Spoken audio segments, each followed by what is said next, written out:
back to my YouTube channel. If you've not watched my videos before, then my name is Frankie and welcome to the channel.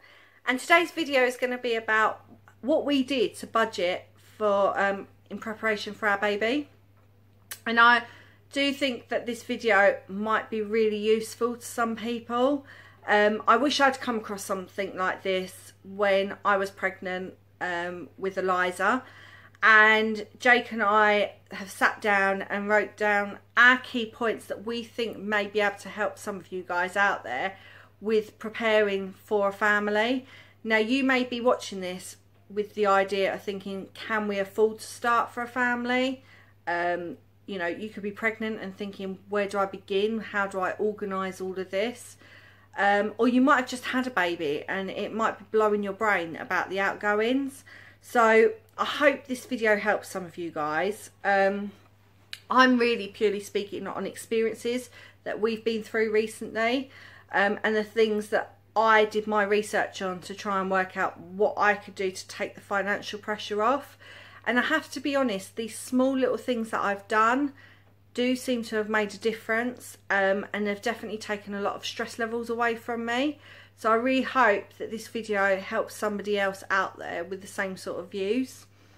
So the first part of the video, I'm going to discuss about how you can change your own budgeting for you guys first. So forget about at the moment of buying bits for the baby. We'll get onto that later on in the video.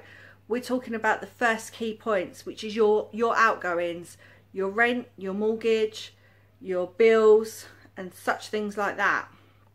So firstly, for us, when I was before I was pregnant, we actually had my house on the market, and I decided that I actually couldn't cope with the idea of moving and selling a property and buying a property whilst I was pregnant. So Jake and I decided, because we'd let our house run onto a variable rate on our mortgage, because we were potentially selling our property, we decided that because I had fell pregnant, that the best thing was to stay put for a few years. So that's what we've done, and we actually began the remortgage process at the beginning of my pregnancy. So then I would get a fixed rate, so I would know every month how much my mortgage was coming out. So I would say, if you are a property owner like us, then make sure your fixed rate does not expire whilst you're on maternity or whilst you're having the baby. You don't need to be worrying about that. You don't need to be stressing about valuations on properties, about mortgage rates. You want all of that sorted in the early days of pregnancy if you have to leave it that long. But if you're preparing to start for a family, I would say definitely try and get that fixed rate as long as you can if you're happy in your property. The same goes for renting as well. If you are renting a property, do try and make sure that your tenancy is ongoing throughout your maternity leave. You don't really want to be necessarily moving property unless there's a reason for you wanting a bigger property perhaps. But if you've got somewhere that you can get by with you and baby and your partner, or maybe you're on your own, then I would suggest, for the time being, whilst you're concentrating on being a new parent, you don't want the stresses of moving. So if you can stay put, then try and stay put. Do check though, when you are renting, that there is no clauses about children in your tenancy. Jake and I did rent a property when we first moved in together, and it actually specified in our tenancy agreement about not having children. So do make sure that the property you're living in is child friendly, and if it's not, then maybe it's something you need to discuss with your landlord if you can change in your tenancy agreement, and if not, then perhaps look to move before you go on maternity leave. So that is definitely tip number one. Try and set your home outgoing, which is your majority of your mortgage or your rent, to be in a set amount that you know won't change whilst you're away on leave.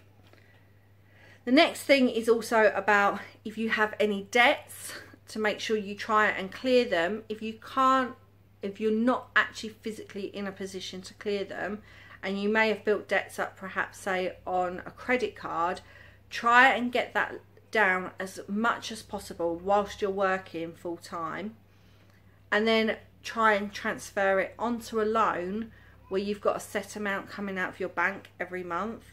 You don't want to be leaving debts on credit cards where interest rates can change, and so can your minimum payment or the amount you can pay back. You want a fixed amount that you know will be coming out of your bank every month, without any nasty surprises, basically. If you haven't got yourself into debt, which would be great, then do look to try and save a certain amount every month. I mean, ideally everyone wants to be in a position where you are debt free and actually you've got money in the bank behind you. And let's be realistic, some people are not that fortunate and, you know, do have certain debts. But I would say try and reduce them down as much as possible. You may have a car on finance, on an extremely high finance, and it might not be a family friendly car. If that's the case, then maybe look for a less fancier brand car. Say, I don't know, whether you've got an Audi and you want to reduce the payments down, then maybe perhaps go and look for a Ford. There are all different ways to reduce these payments down. And also I would say, and Jake made a really key point about this, is to assess all your bills. So we found out that a lot of our bills were not on fixed rate when I was pregnant, and we were paying high tariffs. So before I went on maternity leave, Jake and I sat down and made sure that all our bills were on a set tariff that we knew were coming out every month. We were paying the best rate possible for where we're living, and we were covered for the next couple of years, which actually tied in really with our mortgage as well. And as I said, like at the beginning of the video, you want these set amounts to be coming out of your bank. You don't want to find out that you've got £100 less one month because something has been increased. So yeah, that is definitely another recommendation by me. And also I would say that to help you with this, perhaps to do a balance sheet, so maybe an Excel spreadsheet, or even a simple case of getting a piece of A4 paper, divide it down the middle and have one side for your ingoing payments. So that could be your wages, your partner's wages, perhaps you're on benefits, put your benefit amount through. And then on the other side, you have a list of all your outgoings, be it rent, mortgage, car money, take into account how much you would spend on petrol a month, any partners that will be continuing into work while you're on maternity leave, put in their travel expenses, food allowances, put everything that comes out of your bank. Then total the two sides up and you will have one balance that will tell you what you get paid in every month and one that will show what's coming out every month. Now, with a bit of luck, what goes in will be more than what comes out. If it's not, then you need to start highlighting the key points of the problems that you've got. What are the high amounts you've got coming out that you need to change? If it is more, then try then to work out, is it feasible for you to put some money aside to help fund your maternity leave? And this is what we did. We put a bit of money aside each month, knowing that I was going to lose my income whilst I was on maternity leave, and to keep us afloat as well. So yeah, use that balance sheet to work out, can you move certain bills around, you know, and use that as your Bible to highlight, because it is quite scary how much you realise, you know, you blow. For a start, when Jake and I started looking at putting money away, it was almost like, oh my goodness, we waste so much money. It was takeaways and eating out at lunches and stuff like that, and we have saved an absolute fortune just changing our habits like that. Now, our key point finally on talking about bills in general and wages, if you are thinking about starting for a family, or if you are pregnant, you do need to be looking into your maternity or paternity packages with your work. You need to see what you're entitled to and what you will be bringing home. So for me, when I fell pregnant with Eliza, for us to start working out a budget of what we need to put aside in preparation for her to come in. Jake and I also worked out what I would be earning whilst on maternity leave, and that also gave me a bit of guidance as to how much time I could afford to have off. Most companies that I know in the sector I work in generally do like a statutory package, and I have to be honest, I was really scared about it, but if you are working and being offered statutory, it is a little bit more than I thought at the time. I can't quite remember what I get a month. And also double check that when you are on maternity leave, whether you're entitled to have child benefit as well. Is it child tax benefit? So you get about £20 a week for your first child, and I think for your second, third or fourth you get about £13 a week. But double check if you're entitled to that, and if you are, then I think you can apply for that once baby's born. So those are my key points about ingoings and outgoings for yourself.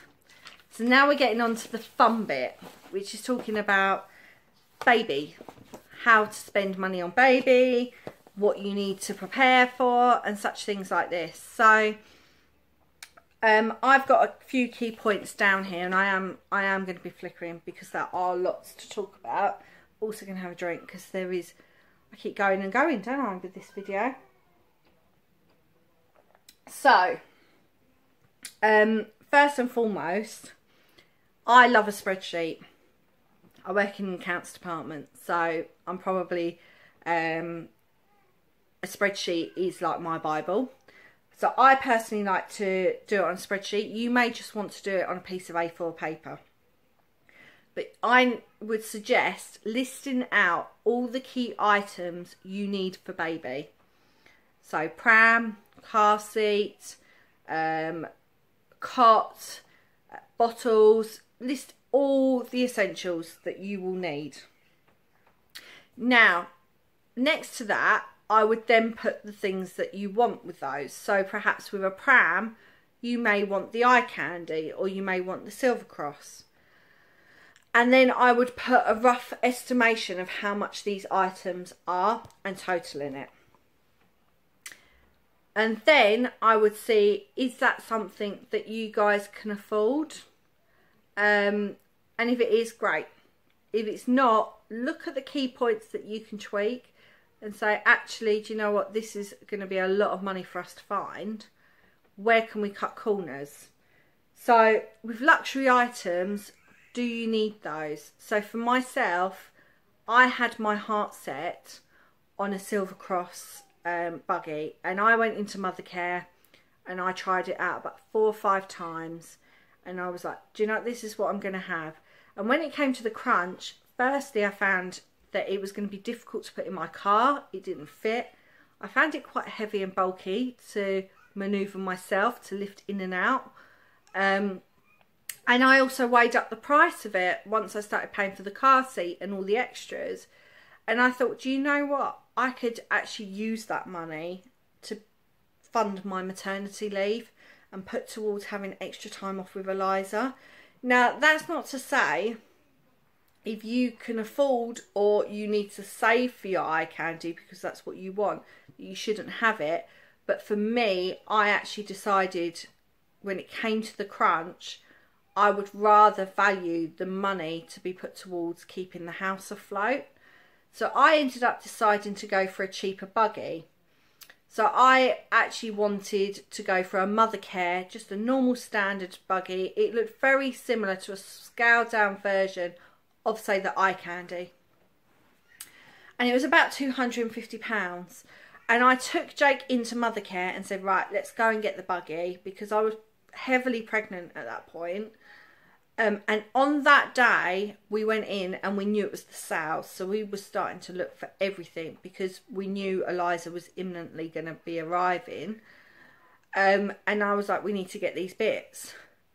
And lo and behold, there was a manager's sale, and we ended up getting the Casato Giggle, which was even cheaper than the normal brand Mothercare buggy.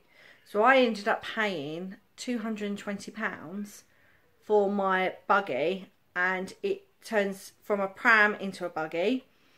It came with a 5-year warranty.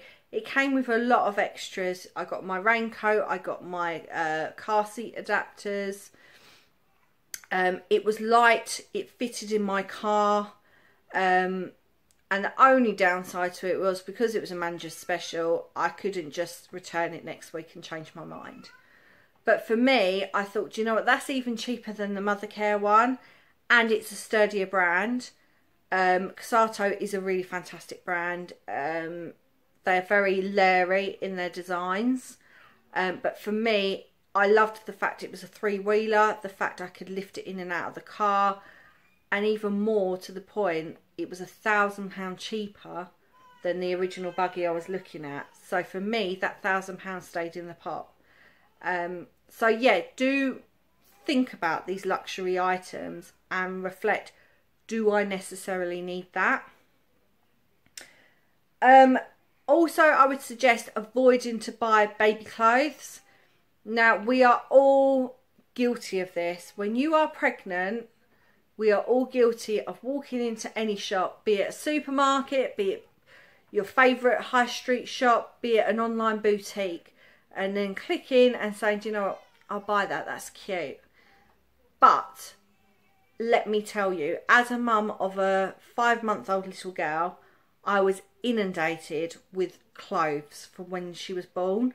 We had so many people kindly buy for her, and so many people did, out of generosity, buy her a lot of newborn, 0 to 3, and a few 3 to 6 months old clothes. So I would say, if you are wanting to buy for your baby, I would suggest, maybe, I'm not going to be, you know, sitting there saying we didn't buy anything for Eliza for when she was born. We bought her going home outfit, but then I did buy a lot of bigger sizes. So now I am glad, because we had so many newborn clothes that actually we donated to 3 different friends a lot of clothes. My mum also gave a massive bag to one of her friends, and we also gave 2 massive big sacks to charity. So that is telling you how many clothes I had between 0 to 3 months, because 3 to 6 months Eliza's still in at the moment. So definitely try and restrain from buying newborn clothes, because you will get a lot gifted to you. And also, talking about baby clothes, as I mentioned, I have a couple of friends, and actually they live in my road here, and we've all had baby girls in a short space of time. And what we do is circulate the good pieces of clothes to each other. So I actually, funny enough, tonight received a batch of clothing from my neighbour, and her little girl is about 6 months older than Eliza. And she said, right, she's grown out of these, and I get the pick of the bits, and anything else goes to charity. And then I will go through all my bits that I perhaps have been gifted to Eliza, that I won't be holding back in case we have another child. I will also go through the bits my neighbour kindly donated to us, and a mixture of other things. We've got other friends that have donated, and I'll pick all the best bits out and give them to my friend who has just had her little girl as well. And we just alternate. And I think this recycling thing, don't turn your nose down to anything to do with second-hand clothing, because I'm starting to notice that from about 6 months to 12 months, Eliza's wardrobe is going to be solely probably relying on Jake and I to fill. And it does help. I mean, I'm not being funny, with sick explosions, poo explosions. It'd be crazy to turn down baby grows, because I can't tell you how many we've had to throw that are just purely ruined and not even worth salvaging. So I would definitely say, if you've got a few friends or neighbours in close proximity that are all having babies at the same time, then definitely do try and circulate your clothes. I would also say, thinking about baby clubs and all that, once you're on maternity leave, do look up through your local council website for any of the free clubs and classes. So where I live, I know that I haven't been myself, but I have been told by a few mums that live around here that there is a little class up at my local library that once a week does free baby massage lessons. They also do story time for when Eliza gets a little bit older, and they have a whole timetable of weekday classes and little group sessions they get together. Also, your local churches will also run toddler groups, coffee mornings. So do look at those rather than just spending. I actually looked the other week for a soft play type exercise class for Eliza to join in our local shopping centre, and I nearly fell over. It was £13 a session, and the session was 45 minutes. And I just thought, do you know what? By the time I pay parking and petrol, that little trip for 45 minutes is going to cost me £15–16. Crazy. I can't justify that sort of money. So I would definitely have a look and see what your local area has to offer. Also, I would say ask any friends who have had children before you. Ask them what essential items they relied on when they were parenting. I did that. My best friend's got 2 daughters that are quite a bit older than Eliza. One is nearly 8, one is nearly 6. And yeah, I asked her what did she use as her essential items, and I took notes of that, and that helped me know what was a fad and what actually was genuinely we were going to need. Now, that's not to say times are different. Like, I would definitely class the Tommy Tippy prep machine as an essential now, because I wasn't a breastfeeding mum. But then my best friend never had that option when she had her children. So there are going to be variations, but to get rough guidance of what you definitely need to buy and what you don't necessarily need to be buying. Because I'm telling you, once these babies arrive, they expand outside your house. It's amazing how much stuff just suddenly appears from nowhere.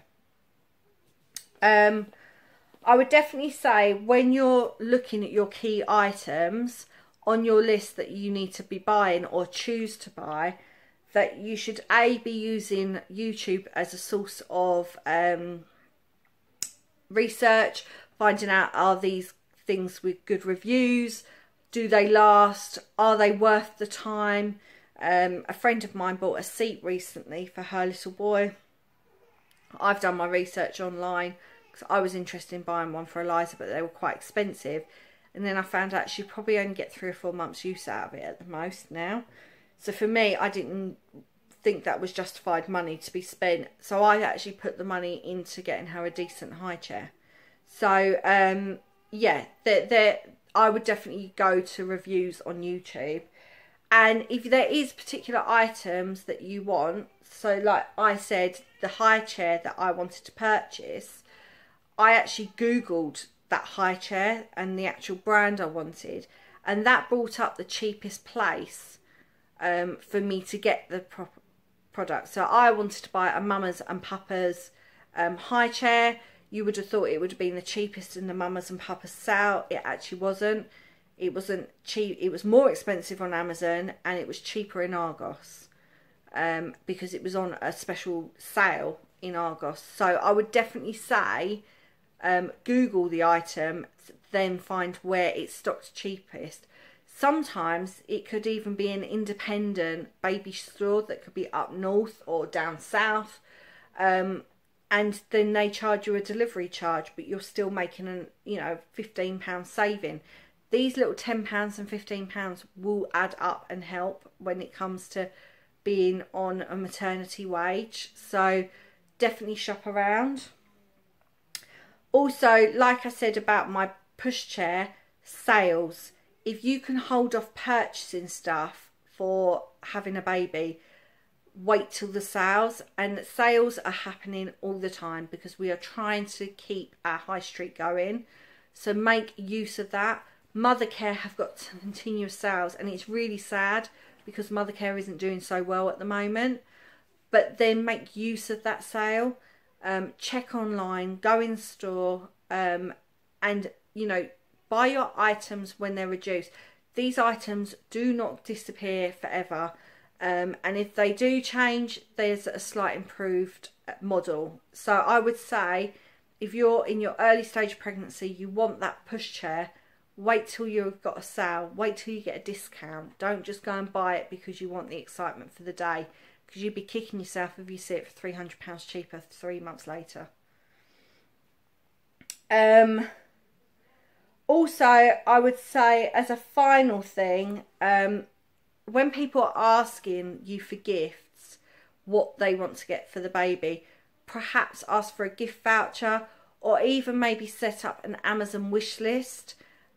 Jake's got some family that live abroad, and my mother-in-law and father-in-law actually said this the other day. They were on the phone and said, you know, there's no point us buying Eliza clothes. We know that she gets a lot of clothes bought from friends and family over here in the UK. We don't know what size she particularly is because we only see her every few months. So can you set up an Amazon wish list and put on there what you need, and we will order something as and when. So like today, they have really generously and kindly told us that they've actually ordered us a Tommy Tippy blender because we've started weaning Eliza. And they said they would rather put money towards something like that than a piece of clothing that I might not even get around to using. So I would suggest that when you're pregnant and people are asking what to gift for a baby, Amazon do come out really good on most things. Not saying that sometimes they don't hike the prices, but Amazon's prices do change. So if you've got those items in the wish list, you will get notified if that item has been reduced down. And if it's a case of you get a really good price and you don't want to be asking people, obviously, oh, can you get me that? Then you know you can go in and purchase that at a cheaper price. So definitely I would say set up an Amazon wish list. And talking about Amazon, I am actually a Prime member. I have been for years. And I would say I have used Amazon Prime so much while I've been on maternity leave, for purchasing those last minute things that you've forgotten, for next day delivery. Eliza's teething at the moment, which you might hear in the background moaning. We ordered her a teether that was different from the one she's got, with next day delivery for free. And I also use the Prime for television. So a lot of her favourite programmes are actually, we watch on Amazon Prime on our television every day. So it might be worth looking into actually joining Amazon Prime if you haven't already. And my last thing, which I will finally let you go in a minute, is about maternity clothes. Whilst you're pregnant, you might be sort of thinking that you feel a little bit crap because you feel big and you feel uncomfortable. And I would suggest, do not spend all your money on maternity clothes because you're in them for such a short time. And even me, who had cesarean, I tried to wear my maternity jeans a week after I had Eliza, but they were far too big for me. So I would say, I personally would actually buy a lot of Primark, long t-shirts, baggy clothes, so buy extra sizing, and buy your staple bits and pieces of maternity clothes. So for me, I bought 2 pairs of jeans, and I bought those, actually I bought them in H&M in the end, but I did buy the £40 ones. And I bought maternity tights, and the best ones I found were boots. So they were 100 denier maternity tights. They were £10 a pair. But then I was wearing them every day for work, and I ended up buying a lot of like swing dresses that I could wear after I've had Eliza, so I could wear them now. And they're not too big. I actually bought them in the size that I was before I was pregnant, and because they're swing dresses, my bump just sort of curved out a little bit at the front. It does mean that I can wear them now again, and I haven't wasted that money when I've bought those dresses. So I would say buy your staple items in maternity wear because you know you're going to get use out of them. So make sure you get a decent pair of jeans, some tights for work if you work in an office. but then buy a lot of Primark stuff. I'm not being funny. Even my knickers, I didn't buy maternity knickers. I went in and bought the Primark large cotton knickers. I think they're called large briefs. And I wore those for the majority of my pregnancy. And I could just throw them at the end. And also I wore a lot of their night shirts. So they were like £6. And I just bought an extra large night shirt that I knew would be loose on me. And funny enough, I still wear them now because I had the cesarean. Even 5 months later, my scar is still a little bit irritable at times. And they're just great to wear around the house. When you're doing housework and you're on maternity leave, no one's there seeing you wear it. And you can just bung that on. And if it gets ruined, it gets ruined. And I really did, I was grateful for those sort of things when I had first had Eliza. So like I said, I had cesarean, so those bits and pieces were loose, they were large on me, because you do lose a lot of weight straight away from having the baby, and I was grateful for the loose clothing. So yeah, I would definitely say look at leggings, just buy them, size them up, pyjamas, night shirts are definite. At the moment Primark have got a huge range of long sleeve t-shirts that are long. They also had the long t-shirts. You can even buy the long baggy jumpers. And I would just dress them up. So I would, if I wanted to go out for the day, I would wear one of those baggy jumpers that were nice. I've got a lovely gold one that I still wear now. And I'd pair it up with a pair of normal oversized leggings and then put my knee-high boots on. And I still felt a little bit like me at times. So, yeah, I would definitely say try not to waste too much money on maternity clothes because you are not in them long enough. And, yeah, maybe shop around for sale stuff as well.